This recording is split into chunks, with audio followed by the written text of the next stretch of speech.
Ազգային ժողովի մեծարգո նախագահ, հարգելի գործընկերներ, սիրելի հայրենակիցներ, նախորդ շաբաթվանից քննարկում ենք դատախազության զեկույցը եւ ականատես ենք մի հետաքրքիր տեսարանի նաեւ, այսպես ասած, վիզուալիզացիայի, ապօրինի գույքի բռնագանձման գործընթացը բնականon ճանապարհով ընթանում է եւ շուրջ 600 միլիոն դոլարի հասնող դրամական միջոցներ եւ գույքեր ուրեմն արդեն վերականգնվել են եւ միլիարդավոր դոլարների գույքեր ու դրամական միջոցներ էլ քննության փուլում են եւ գնահատման փուլում են եւ ահա ազգային ժողովում ինձանից ձախ նստած է, այսպես ասած, հայցվոր կողմը, քաղաքացիական պայմանագիր խմբակցությունը իդեմս Հայաստանի Հանրապետության քաղաքացու եւ ժողովրդի, պատասխանող կողմը Հայաստան խմբակցությունը եւ պատիվ ունեմ խմբակցությունը իդեմս Ռոբերտ Քոչարյանի եւ Սերժ Սարգսյանի եւ նրանց ուրեմն մերձավոր շրջանակների եւ ուրեմն գլխավոր դատախազը իդեմս Հայաստանի Հանրապետության քաղաքացու ներկայացուցչի եւ նրա զեկույցը, որտեղ արդեն մենք տեսնում ենք մեր քաղաքական հանձնառության արդյունքները թվերով եւ ինչն ամենակարևորն է, սիրելի հայրենակիցներ, այդ թվերը ձևավորվել են բացառապես իրավական եւ ինստիտուցիոնալ ճանապարհով։ Այսինքն մենք չենք գնացել վենդետաների ունեցված խլելու, մեջ անելու ճանապարհով, մենք ստեղծել ենք մեխանիզմ, որը չի ճանաչում անուն ազգանուններ, տարեթվեր, պաշտոններ եւ ծանոթներ։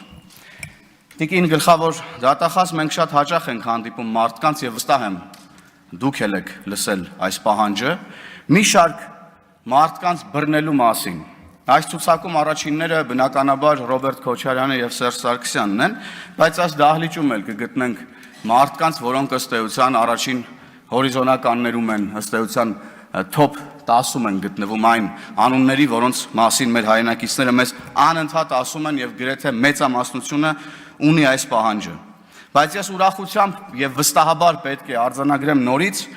որ սիրելի ժողովուրդ, հարգելի գործընկերներ, մենք չենք գնացել եւ չենք գնալու սեփական քմահաճույքով գույքեր խլելու,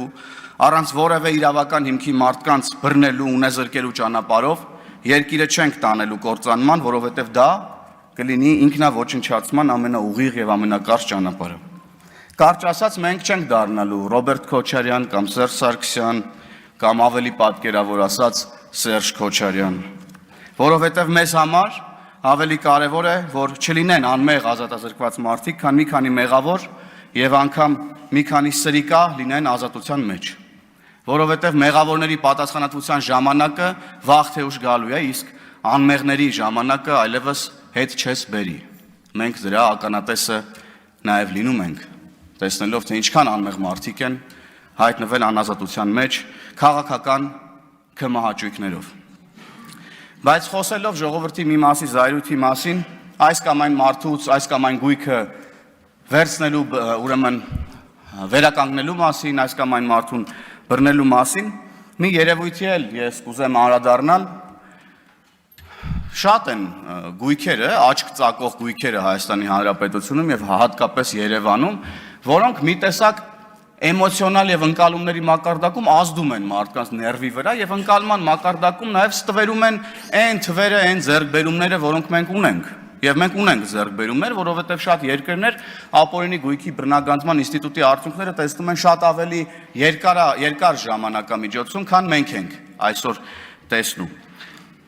Եվ այդ գույքերը հիմնականում կենտրոնացած են Երևանում։ Ասենք կենտրոնում, որ կանգնում ես, Մայր Հայաստանի կողքին տեսնում ես Վերեխոյանում Գագիկ Խաչատրյանի շքեղ դղյակը, որը կարծես կոռուպցիա եւ թալանի հուշարձանը լինի Երևանի կենտրոնում։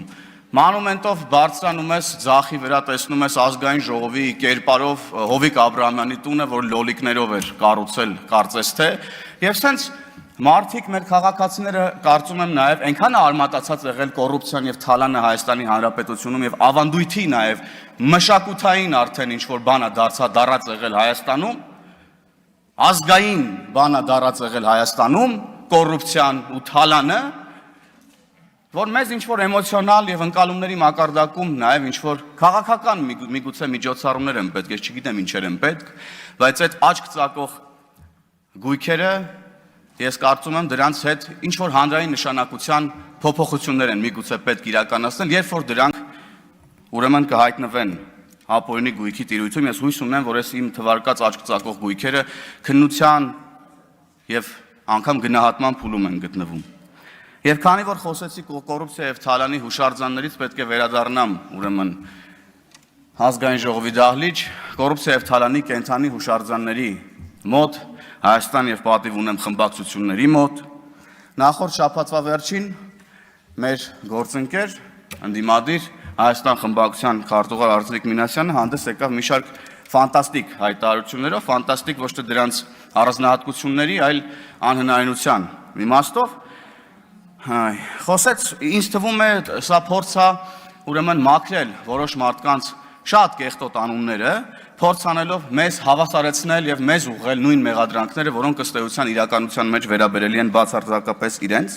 Մեզ ասում են, որ մենք թալանում ենք, մեզ ասում են, որ մենք դարձել ենք ամենահարուստները եւ այլն եւ այդպես շարունակ։ Եվ ըստ էության այս տեքստերը ասում են շատ լավ իմանալով, որ թե իրենցից սկսած մինչև Հայաստանի ամենահեռավոր համայնքում գտնվող մեր հայրենակիցը գիտի, որ սա բացարձակ սուտ է։ Օրինակ, պարոն Մինասյանը ինձ շատ է հանդիպում ավտոկայանատեղիում մեր ազգային ժողովի եւ օրինակ իմ մեքենան իր մեքենայից ավելի էժան է։ Ես իշխող խմբակցության քարտուղարն եմ, ինքը ընդդիմադիր։ Սենց ոնց կլինի։ Հիմա կարող է որ դուք սուտ դուրս չգաք, պարոն Մինասյան, մի հատ հասկանանք ձեր խմբակցությունից ում մեքենան է հարմար, փոխվենք, իմ մեքենան տամ ձեզ, ձեր մեքենան տվեք ինձ, որ ճիշտը վերականգնվի ու դուք սենց սուտ դուրս չգաք։ Կարանք քննարկենք այս հարցը, ես բացարձակ ուրեմն այս բանին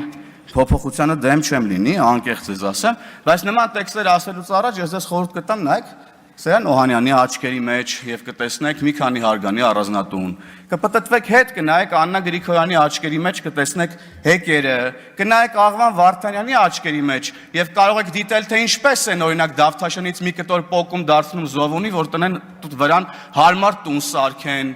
Կնայեք Լևոն Քոչարյանի աչքերի մեջ նման տեքստերից առաջ տեքստեր ասելուց առաջ կուտ կտեսնեք միլիոնավոր դոլարներ, որոնք հարյուրավոր մարդկանց կյանքի փող պետքա լինեին։ Վերջապես կնայեք Ռոբերտ Քոչարյանի աչքերի մեջ, կտեսնեք հոկտեմբերի 27-ը, կտեսնեք մարտի 1-ը, կտեսնեք Պողոս Պողոսյանին, կտեսնեք Ռոբերտ Քոչարյանի աչքերի մեջ, պարոն Մինասյան, նման տեքստեր ասելուց առաջ։ Ու ընդհանրապես իրար աչքերի մեջ շուշուտ կնայեք ու իրար աչքերի մեջ կտեսնեք Արցախի Լեռնային Ղարաբաղի հանձնումը, կտեսնեք ձեր բաժին մեղքը Լեռնային Ղարաբաղի հայ ժողովրդի տեղահանման։ Ու հետո գալիս եք այստեղ խոսում եք Լեռնային Ղարաբաղի ժողովրդին թիրախավորելուց։ Այդ դուք չէիք, որ այստեղ միտինգներ եք անում հանրապետության հրապարակում, ամեն ինչ անում եք, որ Լեռնային Ղարաբաղի հայ ժողովուրդը լքի իրենց հայրենի հողը չպայքարի իրենց իրավունքների համար, գա Հայաստան, ավելի կոնկրետ Հայաստանի Հանրապետության հրապարակ, ավելի կոնկրետ կառավարության դիմացի ձեր միտինգներին։ Դրանից այն կողմել ոչ կարելի է թիրախավորել Լեռնային Ղարաբաղի հայ ժողովրդին։ Այդ մարդկանց չթողեցիք իրանց իրավունքների համար պայքարեն, վերեցիք Հայաստանի Հանրապետություն, հիմա էլ հելել եք իրանց վերադարձի մասին եք խոսում, խեք խափում այդ ժողովրդին ու սուտ պատրանքներով ներարկում։ Ախր դուք էլ գիտեք, որ դուք սուտ եք խոսում, չեք ամաչում Լեռնային Ղարաբաղի հայ ժողովրդից, որ շարունակում եք սին պատրանքներով, ուրեմն խափել ձեր քաղաքական նպատակներ իրականացնելու համար։ Հայ ժողովրդին թիրախավորելով ձեր քաղաքական նպատակներն իրականացնելը ձեր հազարամյա, հարյուրամյա քաղաքական կոդի մեջ է եւ դա չի փոխվում։ Թիրախ դարձնել հայ ժողովրդին, լուծել սեփական, քաղաքական եւ սեփական հարցերը։ Դա ձեր քաղաքական կոդն է։ Այն որ ձեզանից մեկը ստեղ ինչ որ քաղաքական կոդերից էր խոսում։ Եվ ժամանակը ավարտվում ամփոփելով խոսքս, սիրելի հայրենակիցներ, մի բան էլ, այդքան որ խոսում եք, մի հատ եկեք ստեղ ու նախ